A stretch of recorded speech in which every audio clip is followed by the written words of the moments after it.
If you're ready to say goodbye to being a boss babe or hustling 24/7, welcome to Life in Business.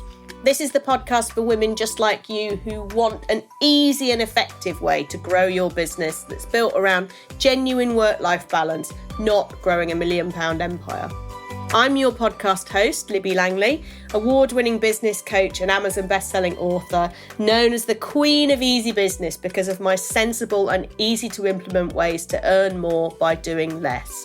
In Life in Business, I share with you how to make small but effective tweaks, how to be confident in your business decisions, and how to make a healthy and guilt-free profit doing exactly what you love the most without working 14 hours a day. Get ready to make your dreams a reality. Here's this week's episode. Oh, hi. Welcome along to another episode of Life in Business. I am, as ever, Libby Langley, your host, and it's very nice to be in your ears again today. Today's episode was inspired by a conversation I had earlier on this morning with my husband, and he works in, broadly the construction industry. And we were talking about LinkedIn, and he showed me some of the content that's shared by people in the industry, and we talked about how boring it was, right? And I gave him a few pointers on, a few specifics on why particularly it was boring. It's not his content, just saying, but just in the industry in general. And how it's just, nobody is going to care about that stuff, right? So if you're putting stuff out there as a corporate to try and win work, there are ways to do it and ways not to do it. And also for non-corporates too, but this was specifically, we were talking about the corporate world. And I think often that social media becomes just a tick box exercise for all of us, right? But particularly if you're kind of paying, if you're paying staff members or something to do it, and it's one of their things to do, it can, not always, but it can lose some of its kind of excitement and interest, right? Because it's just another thing that they have to do. And when you're working for yourself and you do your own social media, it too can just become another thing that you need to do on your never-ending to-do list. And so you can start to resent it. You can just chuck stuff out. It's just rubbish, right? And one of the questions I get asked a lot is, how do I get more engagement on social media? So I'm a business coach, but I was a social media and digital marketing coach for over 10 years. And I taught my first Facebook and Twitter workshops way back in 2009. So social media is something that has always been, part of my universe. My MBA dissertation was on social media marketing and corporate communication. Oh yeah, social media marketing strategy and corporate communication, of course, just to give it its really full sexy title. So, social media is kind of a world that I've been in for a long time, talking about social media. And I do get asked about it a lot, right? So there are lots of long and boring technical answers that I can give you to the question of how do you get more engagement on your social media that may or may not make a difference. We can talk about algorithms till we're blue in the face, but it may or may not make a difference. But because the simple way to get more engagement is you need to make your social media content less boring, okay? And I say this tongue in cheek, right? And it's not intended to be a criticism because you work hard at it all, but finding, like I say, becoming just another thing on your to-do list is a surefire way to make it a bit boring. And it's, just get something out, yeah? So I've got some tips for you today on how to make it more interesting, which will lead to more engagement, okay? And let me just say now, this is not about you posting more often necessarily.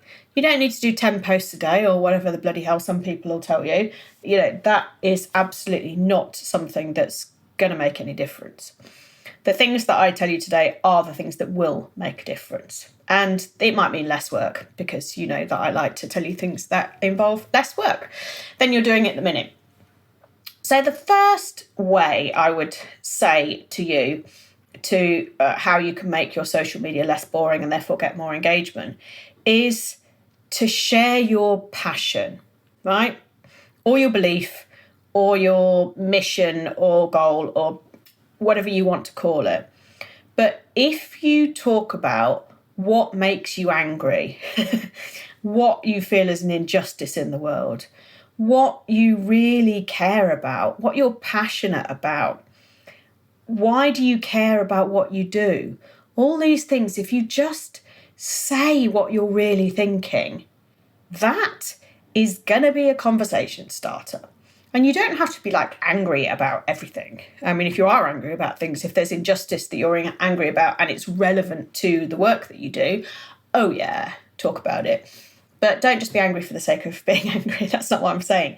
But if you are particularly passionate about something, if there's somewhere that you have come from in your life that has led you to be doing what you're doing, or you do things differently from other people because the way other people do it is not the best way, for example, then that's the kind of message that you need to talk about. That stuff is the stuff that you care about, okay? So let's use the example of a business coach, right? There's 1,000,001 business coaches out there. If you did a Google search for business coach, I mean, I don't even know how many people would come up. Millions, right? But then if you know, for me, there's some things that I am really passionate about as a business coach. And one is that women chronically undercharge and the patriarchy, yeah, all of these things. And I talk a lot about those and quite openly about those. And I know that that's a belief that other people share. And to me, that's important to share that because it helps me resonate with the right people. And it's something that I care about a lot and something that I want to change. And I also am very passionate about anti-hustle. Yeah, I don't want to get you to 10K months for the sake of getting to 10K months, because we can all do that if we work really bloody hard all the time. To me, that's not what life and business is about, right? It's about having this balance. It's about enjoying your life. It's about earning what you want to earn to facilitate the life that you want, not just chasing money because that's what the cool people do. So these are the things that I talk about, right? I'm really passionate about these things and they really matter to me. And so by sharing this and being open and honest about what gets my goat and why I think there's a different way of doing things and an easier way of doing things, that gets people talking. It gets people responding to things. And it's enabled me to, start this podcast and write a book. So it kind of leads to more opportunities and you get known for your thing, right? And some people hate it and fine, whatever, that's okay. But some people it really resonates with and really inspires people. And they're the people that I talk to, right? That I want to have in my world. And if you want to put it into real world terms, that which I always find is easier to use some sort of analogy to help you kind of get out of the mindset of just thinking about social media.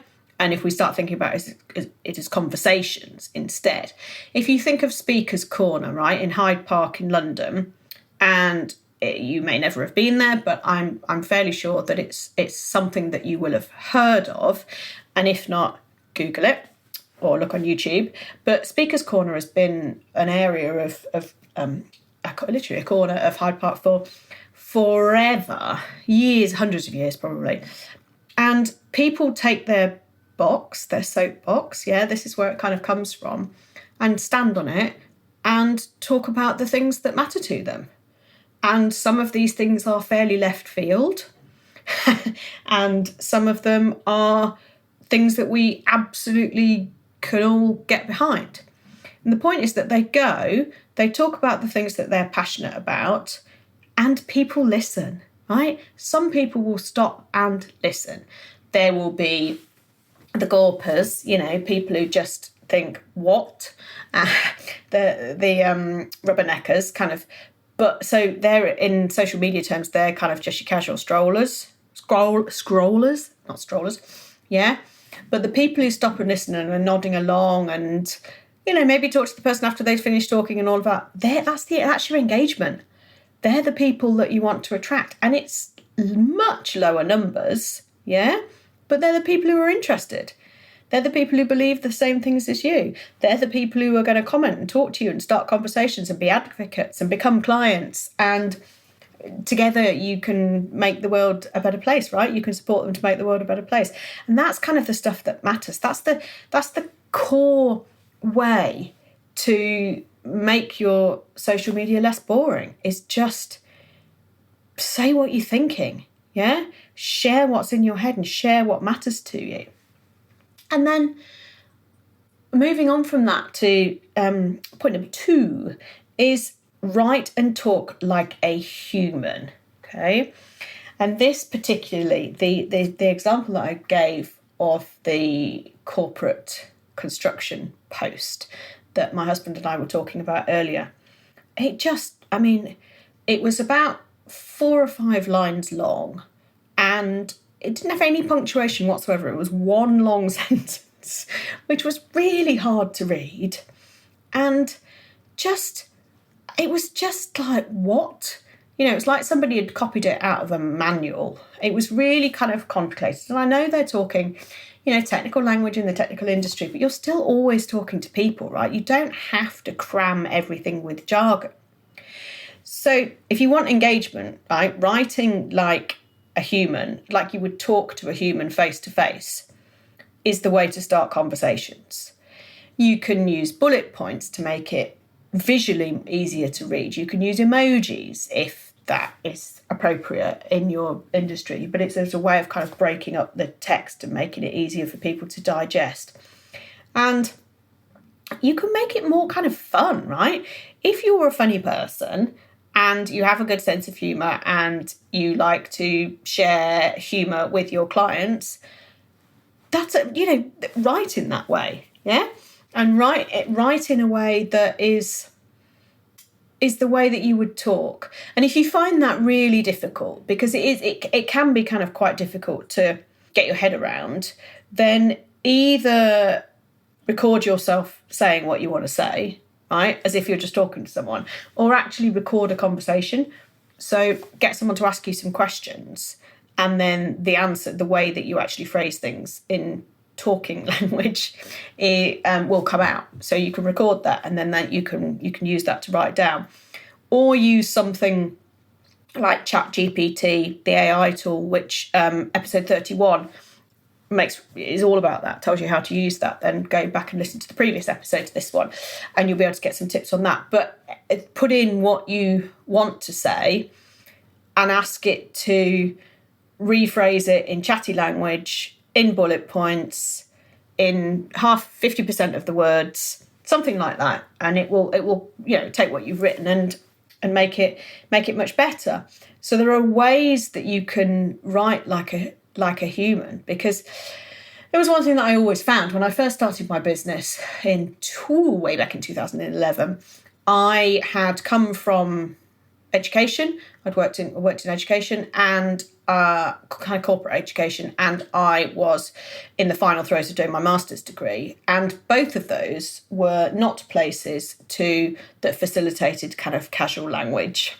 Okay, so certainly the first blogs that I wrote were just horrendous. They were really quite jargon based. There was a lot of data in them, and there were citations and all sorts of stuff. So I learned, I guess, in my first year or so of business, to kind of embrace my own voice. And I mean, if you've read my book or any of my content, then you know that there's a definite kind of tone to what I write, a definite flavour. And is it always the most perfect grammar and, absolutely on point and all that? No. But I'm not, because sometimes my brain goes off on a tangent and I'm thinking about 4 other things while I'm telling you this. And, that's all okay too. And even sharing stuff like that, I think, is important, yeah? The more you share about you, and I don't mean the real deep intricacies of your life or pictures of your kids or anything like that, but the more you share what goes on with you and your business and all this stuff, the more you will resonate with people. So rather than just posting a really boring picture of a palette and writing one long sentence, that covers about 6 different points, you could make a more interesting picture. You could make, like I say, add bullet points. You could make the content so much more interesting. So remember that you're talking to people, and you're also talking to people in a kind of busy place, right? If you kind of visualize Speaker's Corner, or if you don't know where it is, imagine it, this huge park, busy thoroughfare, you've got road one side, and you've got 5 people all standing on their soapboxes talking about different things. It really is a great analogy for social media, that, because you're all almost shouting into the void, right? But it's by sharing your message and being passionate about it that people find you. And the people come to you and they listen to you and they engage with you, which means that in the technical sense, the algorithms know that they're interested in you. And so next time you share something, they're more likely to see it. But if you're sharing content that nobody ever cares about, least of all you, because it was just a thing you needed to stick out there that was on your to-do list, excuse me, then it's never going to achieve anything, right? Which just makes you frustrated, which makes you wonder why you're bothering with it, which makes you want to leave social media, which, makes you question what your own worth in the world and all this stuff, right? Spirals happen. But it's actually, the more you just kind of let go, the easier it is to move forward, and the easier it is to just say what you think and share what's out there. Yeah, the good stuff and the bad stuff. It's okay to share bad stuff. I mean, if you've read my book, Life in Business, available on Amazon, then you'll know that I share some really awful stuff that's happened to me, challenging times in business over the years. But that makes me who I am, and I don't have any shame about that or any regret about the things that happened. It's part of the journey, and it's part of the rich tapestry of business life. And it's that kind of approach and, I guess, honesty and stuff that does make me resonate with people. And people say to me, wow, I really feel seen. I really feel like you understand me. And it's like, I do, because I've been there. And so I know what it's like. And that, that's kind of just a refreshing thing to see from people. Do you not think? Knowing that, I don't know, sometimes it's quite hard when if someone's like a proper big celebrity, like Oprah Winfrey or something, brilliant, we admire her, we aspire to be as good a person as her and all of that. But sometimes it's quite hard to kind of resonate when someone has been so successful and so wealthy, I guess, for so long, that by always sharing, if people are always sharing how successful they are and how successful all their clients are and how everything's really shiny and amazing, to me, that doesn't resonate with me, right? Because I think, okay, I smell a certain amount of cover-up here. And so I think that being real about things helps more people, and perhaps sharing an element of vulnerability, it is more easy to resonate with people. So writing and talking like a human is a good thing. It's a good thing to do. And then point number 3 in ways to make your social media less boring is arguably kind of maybe a little bit controversial. But I say that scheduling your content makes it easier for you to remain interesting. Let me explain. So I'm a big fan of scheduling, okay, right? You know that. Anything for an easy life, anything to minimise a daily kind of drain on mental energy or resources. And I believe that it's easier to write things en masse, right, in a bulk, because you get into the groove and you can elaborate on the point that you've made, and you can reiterate the point you've made by wording it slightly differently, and you can see kind of in the whole context, like the bird's eye view of what you're sharing, how it all makes sense in terms of a reader's journey, right, or a viewer's journey. And you'll also, you kind of don't have to think of stuff on the hoof, right? If you don't schedule content, then that's when I've not posted anything on Instagram for 3 days. I need to put something out. And you just chuck something out, right? And we've all done it, right? There's no shame here or judgment. We've all done that. But you know yourself that it's a bit shit, right? And so it's kind of not surprising when it doesn't really land. But then that's when this spiral starts, right? Whereas if you sit down and you schedule stuff and you block out half a day and you do a whole month's worth of content in that time, it will probably be some of the best content that you've created, because you're in this groove. It keeps you consistent. It makes sure that there's a variety of content. Yeah. So you can see, all right, that on Tuesday next week, I've shared a post about whatever. So I know not to post that exact same thing for another 2 weeks. And then I'll share something about that on the Friday, right? So it enables you to kind of be much more strategic like that. And that kind of higher level thinking is an absolute way to take a massive burden off your shoulders. It is. There's no two ways about it.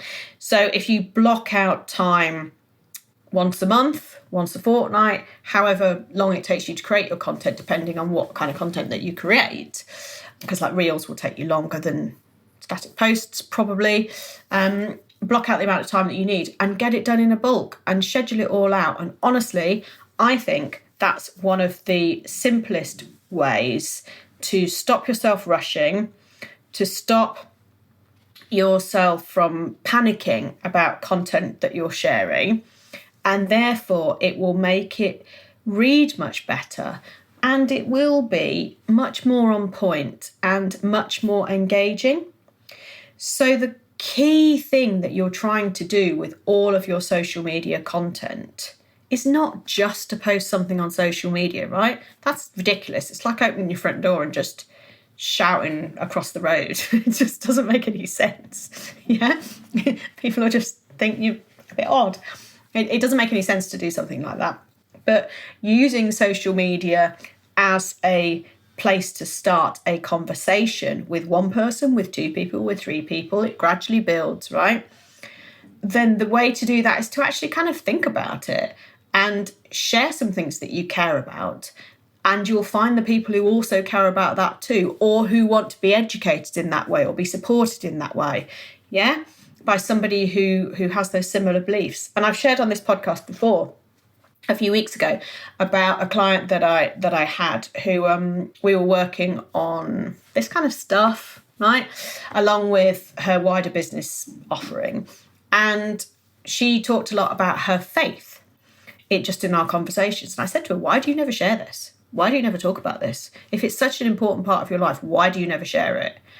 And something kind of clicked with her as we were talking. And then she came out as you know, being a Christian wellbeing coach and wanting to work with Christian women. And it just has, you can just tell from the content that she shares now how liberating that's been, just by allowing herself to be herself. And some people it won't resonate with. And we joked at the time, because I'm an atheist, so we joked at the time about this being the business advice that I was giving her. But some people it doesn't resonate with, and that's fine. Because then why would she want to work with them anyway if it doesn't resonate? You wouldn't. None of us would. If you actually think about it, the more you kind of share what you believe in, and therefore that is niching, right? And the more you do that, the more of the right people you're actually going to attract, and the easier it's going to be for you to get clients, which is ultimately the reason that you're sharing stuff on social media, which is not for the good of your health. Okay? So it's all part of the bigger picture here. But how to make your social media less boring, aka how do I get more engagement, is to be passionate about what you do, to share your passion, to share what makes you angry, to share what you care about, to share why you do what you do, those things that matter to you. And also to write and talk like a human, yeah? To start conversations, to say things that people will want to respond to ask people how they are, to not post really blooming boring photos and write one long sentence that doesn't mean anything anyway. You know, break things up with bullet points. Think that people are actually going to be looking at this. And this isn't about necessarily attention grabbing in the feed, which you'll see a lot of on social media. This is about just enabling people to join in the conversation that you're starting. It's a much better way of thinking about it. Humanize it all and stop thinking about social media just as an algorithmic kind of whatever. It's just a place to start a conversation, like walking in a room. That's all it is, okay? So make things easy and accessible for people and make them something you care about. And then sit down and write it all, get it all out, and then schedule that content over the next few weeks. And it will just free up your headspace doing that. And I promise you, it will make your social media less boring because you're able to see it as part of a big picture of your business, of your marketing. And you won't even really think about it as marketing either. It's just, here are some things that are interesting and that I care about, that are relevant to my business. I'm going to talk about these, and that's how I'm going to connect with the people who this stuff falls with. This stuff resonates with as well. And it's so powerful and it's so simple. So hopefully that's given you a really good reframe today on how to kind of tackle your social media and how to make it less boring and less onerous and the horrible thing that you just have to deal with. Being human and sharing the essence of you is the key to your success here, for sure. If you stand up and shout about what matters to you, that's what people want to hear. And I don't mean literally standing on a soapbox in the street shouting at people. I mean being consistent and passionate about what you believe in. By doing that, you will attract the right people and your business will grow. And that's my advice for you today. So go out there, be less boring. It's like, why don't you, isn't it? Turn off the TV and go out there and do something less boring instead. So welcome to the 80s there, kids. Thanks for joining me today. It's been an absolute pleasure as always, and I will see you next week. Thank you for listening to Life in Business. Please make sure that you subscribe or follow so you don't miss any future episodes. And if you enjoyed today's show, please leave a review, as it helps others to find the podcast and spread the word that there's an easier way to do business. If you want to chat with me about today's episode or suggest a topic for the future, I would love to hear from you. You can find me on Instagram @Libby Langley. See you next week.